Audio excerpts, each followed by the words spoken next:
Dans ta vie, personne ne croise ton chemin par hasard. Toutes les personnes que nous rencontrons qui traversent notre vie nous apportent une pièce de connaissance. Elles nous permettent de mieux nous connaître, de comprendre qui nous sommes, nos peurs, nos aspirations. Elles nous apprennent même à vraiment nous connaître en profondeur. Les relations ont un but. Quand elles accomplissent leur but, quand elles ont rempli leur fonction, elles doivent finalement partir. Ce sont comme des leçons supplémentaires qui viennent et, éventuellement, cette leçon doit se terminer. Chaque personne nous enseigne quelque chose, nous apporte quelque chose, nous offre quelque chose et, finalement, une fois leur mission terminée, elles s'en vont. Cette personne peut rester avec toi pendant de nombreuses années, 10 ans, 5 ans, 30 ans. Il y avait un homme qui disait qu'il avait passé 37 ans de sa vie avec une personne, puis il a rompu avec elle. Finalement, après cette relation, il en a commencé une autre, où il s'est enfin senti à l'aise, trouvant la bonne personne après avoir été 37 ans avec une personne précédente. Les gens et leurs leçons peuvent durer longtemps, des mois, des jours, des semaines, des années, toute une vie en fait. Mais chacun a un but pour lequel il est là. Ils nous enseignent des choses sur nous-mêmes, nous disent des choses sur nous, nous permettent même d'explorer ce que nous avions ignoré auparavant. À vrai dire, beaucoup de gens ne se connaissent pas vraiment, ne se comprennent pas, ne se saisissent pas, et ils ont besoin de se voir à travers les yeux des autres. Souvent, ce sont des projections. Souvent, ce sont des messages que nous devons recevoir des lèvres d'une autre personne. Cela est souvent difficile, car on ne se connaît pas assez bien jusqu'à ce que l'on puisse se voir à travers les yeux des autres, se connaître à travers les autres, comprendre comment on fait les choses, comprendre qui on est, sa personnalité, son caractère, sa manière d'être. Nous les connaissons à travers d'autres personnes. Chaque personne a quelque chose à nous apprendre, quelque chose à nous apporter. Et parfois, cet enseignement ne vient pas toujours emballé sous forme d'une leçon comme dans une université ou un devoir universitaire. Parfois, cela va faire mal. Parfois, la leçon est que cette personne s'en va. Parfois, la leçon est que cette personne parte et ne revienne plus dans nos vies, et cela nous apprend à devenir autonomes. On ne perd rien, mais on gagne toujours quelque chose. Un nouvel apprentissage, une nouvelle expérience, quelque chose qui vient nous apporter, quelque chose qui vient nous donner quelque chose. Quand nous sommes submergés par la douleur, nous sommes submergés par cette grande quantité de choses qui nous remplissent. Mais nous ne comprenons pas la dimension de la douleur. Nous ne comprenons pas le véritable sens de la douleur que nous traversons. Au lieu de cela, nous cherchons des coupables. Nous nous mettons en colère contre le destin. Nous espérons la vengeance. Tu n'as pas compris la leçon quand tu as encore des fantasmes de revanche et de vengeance. Tu n'as pas compris la leçon quand tu gardes encore beaucoup de rancœur, en espérant que cette personne, d'une manière ou d'une autre, soit blessée, soit endommagée, reçoive une dose de ce qu'elle t'a fait. Mais en réalité, ce qui s'est passé, c'est que tu devais apprendre quelque chose. Beaucoup de gens n'ont pas la volonté de pouvoir lâcher prise ou, d'une manière ou d'une autre, de s'éloigner de quelqu'un qui leur fait du mal. C'est un long processus qui s'apprend, mais une fois appris, il n'est généralement pas oublié. Il y a un dicton qui dit que ce qui est bien appris ne s'oublie pas facilement. Et parfois, bien que cela nous fasse mal de le dire, il y a des gens parmi nous qui auront beaucoup de mal à apprendre de leurs erreurs.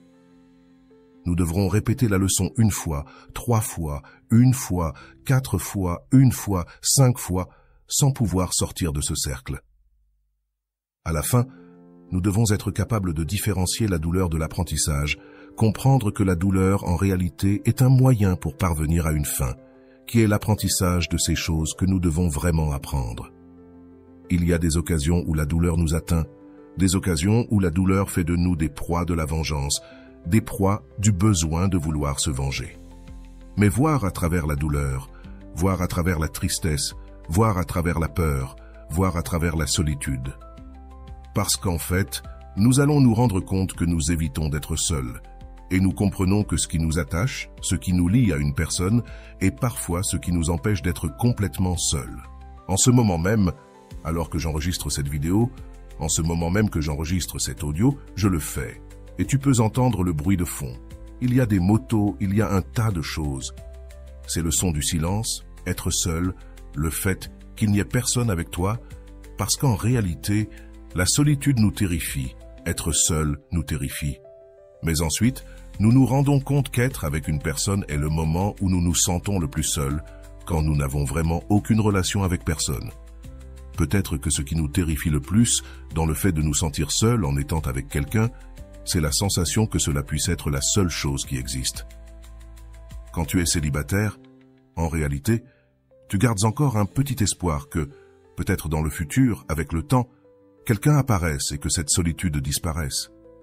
Mais quand tu es avec une personne qui te fait sentir seul et que tu sens qu'il n'y aura plus personne après elle, et ce qui est pire, tu sens qu'il ne peut y avoir personne d'autre, c'est là que ta morale est littéralement détruite et tu sens que la solitude est la seule chose qui existe. Et c'est là que tu te confrontes et que tu te rends compte que tu as effectivement eu peur de la solitude. Curieusement, quand tu es seul, sans partenaire, c'est alors que tu as vraiment l'opportunité de rencontrer quelqu'un de précieux. Quand tu es avec quelqu'un qui te fait sentir seul, tu sais alors que toute ta vie s'est résumée à cela, il n'y a rien d'autre. Comprendre cette peur, comprendre la peur que provoque le fait d'être seul, comprendre pourquoi cela te provoque tant de peur, tant de panique, c'est ce qui fait généralement qu'une personne qui t'a fait sentir seul et qui est partie, t'offre une leçon personnalisée sur toi-même. En réalité, beaucoup de thérapies, beaucoup de méthodes pour te comprendre sont disponibles sur le marché. Beaucoup de gourous essaient de te vendre des choses très étranges, des manifestations quantiques à une multitude de breuvages et de sorts. Mais, au final, ce qui va vraiment t'aider à comprendre tes circonstances, c'est de voir à travers la douleur, voir à travers la tragédie. Car en fin de compte, tu peux utiliser toute cette expérience pour te forger, te former et comprendre ce qui s'est passé dans ton esprit, pour comprendre ce qui se passe en toi. Ou tu peux l'utiliser pour continuer à faire la même erreur. Que va-t-il se passer? Que va-t-il se produire quand un frère t'aura trahi? Quand une personne, une amie t'aura trahi? Quand un ami t'aura trahi? Quand un compagnon t'aura trahi? Quand un patron t'aura trahi? Quand un pays entier t'aura trahi? Eh bien, tu vas porter ce ressentiment et le reproduire dans une autre relation. C'est curieux, mais nous traînons régulièrement des choses inachevées, des tâches non terminées. C'est comme s'il y avait une revanche. Tu finis avec Pierre, et tu vas avec Paul, et tu finis par te venger sur lui. Il y avait une femme qui s'en est rendue compte très tôt. Elle se rendait compte qu'il y avait des ressentiments non résolus, qui n'étaient pas résolus, mais qu'elle portait encore. Elle avait ce besoin de régler des comptes avec son nouveau partenaire. Elle le faisait, elle réglait des comptes. Si son partenaire laissait les toilettes découvertes, littéralement, elle faisait un discours enflammé à ce sujet. S'il arrivait en retard, il y avait aussi des reproches. S'il oubliait de promener les chiens, il y avait aussi une plainte et un long discours sur le soin des animaux. Bientôt, cette femme s'est rendue compte que toutes ces choses qu'elle déversait dans sa nouvelle relation, des demandes qu'elle avait à l'encontre de son ancien partenaire, demandes qu'elle n'avait jamais pu exprimer parce que son ancien partenaire ne l'écoutait jamais. Elle s'est vite rendue compte que cette nouvelle relation lui révélait des choses qu'elle n'avait pas résolues. Elle a donc ressenti le besoin de mettre fin à sa relation actuelle et de prendre du temps pour se comprendre, pour comprendre et libérer toutes ces énergies bloquées qu'elle traînait avec sa nouvelle partenaire, ses enfants, ses collaborateurs, ses collègues de travail. Finalement, elle n'avait d'autre intention que de continuer à évacuer des émotions non résolues. Tout comme elle, il y a sûrement beaucoup de choses que tu ne comprends pas encore sur toi-même. Il y a de nombreuses choses que tu ne comprends pas et que tu ne comprendras que lorsqu'elles seront mentionnées et exprimées par une autre personne. Comme nous nous sentons stupides lorsque nous exprimons des choses qui sont dites par d'autres, alors qu'elles semblent très cohérentes lorsque nous les pensons. Une grande idée dans notre tête peut paraître comme une mauvaise idée dans la bouche d'une autre personne. C'est justement ce que l'expérience et l'interaction avec les autres nous permettent, de nous confronter et de nous écouter à travers les lèvres d'autrui, de nous projeter dans la vie des autres et de nous comprendre à travers eux. Il y avait une femme qui avait tendance à se projeter chaque fois qu'elle arrivait ou entrait dans la maison de quelqu'un. La première chose qu'elle remarquait était si les meubles étaient propres, si la vaisselle était lavée, si le sol était nettoyé et si les salles de bain sentaient bon. Elle remarquait toujours les mêmes choses et avait toujours un commentaire à ce sujet. Rapidement, elle s'est rendue compte que toutes ces choses qu'elle cherchait chez les autres étaient en elle-même, mais qu'elle n'osait pas voir en elle-même. Jusqu'au jour où, littéralement, elle est entrée dans la maison d'une amie et a vu un cadre brisé avec le verre cassé. La photo dans le cadre était complètement déchirée et elle a voulu dire à son ami « Regarde, ce cadre est cassé ». Mais soudain, elle a réalisé qu'il y avait aussi beaucoup de cadres chez elle qui, bien que non cassés, étaient couverts de poussière, mal conservés et n'avaient pas été entretenus depuis longtemps. Elle s'est projetée sur son ami et s'est dit « Ce que je veux voir chez les autres, je vais le voir en moi-même ». Elle a donc commencé à ranger les choses qu'elle voyait autrefois chez les autres. Nous avons souvent besoin de nous voir à travers les yeux des autres. Parfois, nous devons voir le chaos des autres pour nous rendre compte de notre propre chaos. Cette même femme avait aussi tendance non seulement à voir le désordre chez ses proches et amis, mais aussi à juger sévèrement les relations. Pourquoi es-tu avec lui? Pourquoi ne l'as-tu pas quitté? Pourquoi restes-tu avec cette personne? Rapidement, elle s'est rendue compte qu'elle faisait exactement les mêmes choses. Un jour, elle s'est parlé directement dans le miroir comme si elle s'adressait à une autre personne et s'est parlé avec la même dureté qu'elle utilisait pour les autres.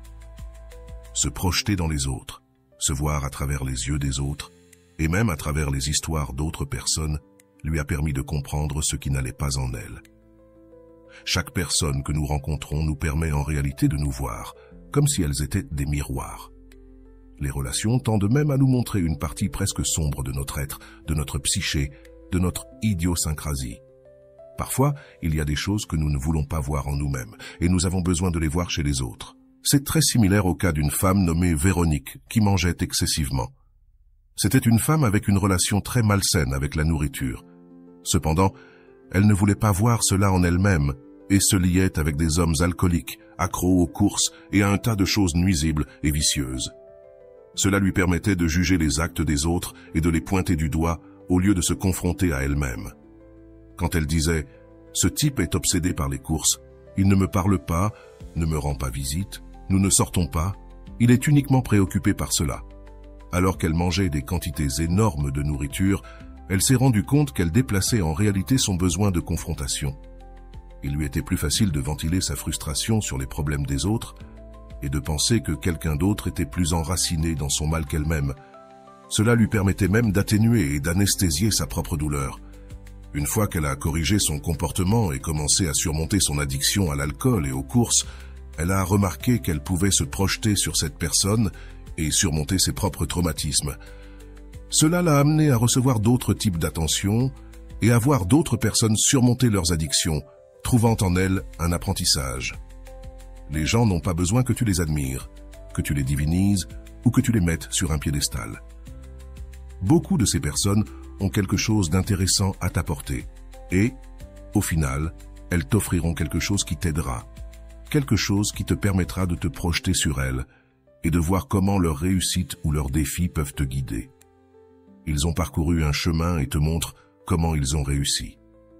Ils ont parcouru un sentier et tu as un exemple de comment ils ont atteint le sommet de la montagne. Donc, si tu te refermes, si tu deviens hermétique aux opportunités, tu risques de perdre de grandes leçons. Je ne te suggère pas de poursuivre le premier inconnu qui se présente à toi, mais plutôt de te donner la liberté d'apprendre des autres.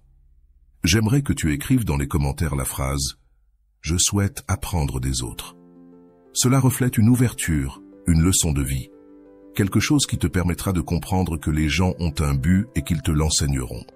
Ils ont quelque chose à te montrer, et tu apprendras. Donne-toi la liberté, la chance d'apprendre, non pas de chercher la vengeance, le ressentiment ou la revanche, mais de réellement apprendre de chaque chose. Nous perdrons de nombreuses choses dans nos vies à cause de l'orgueil, du ressentiment ou des représailles. Nous perdrons de grandes opportunités pour ces raisons. Alors, rappelle-toi, apprendre est la base pour surmonter la douleur. Comprendre que chaque expérience t'apporte quelque chose est la base pour saisir les choses. Je t'encourage à écrire cette phrase dans les commentaires que je viens de te donner. Prends conscience que c'est un processus qui permet à ton esprit de s'entraîner pour capter tout ce que l'univers, Dieu ou qui que ce soit veut t'enseigner. Il y a un grand apprentissage, quelque chose qui t'attend. Tu dois simplement vider tes mains, attendre ce qui est bon pour toi et le recevoir avec enthousiasme et foi, te donnant l'opportunité de comprendre que cela est là pour t'enseigner quelque chose d'important. Si ce style de vidéo te plaît, fais-le moi savoir dans les commentaires, partage et abonne-toi à cette chaîne. On se voit une autre fois.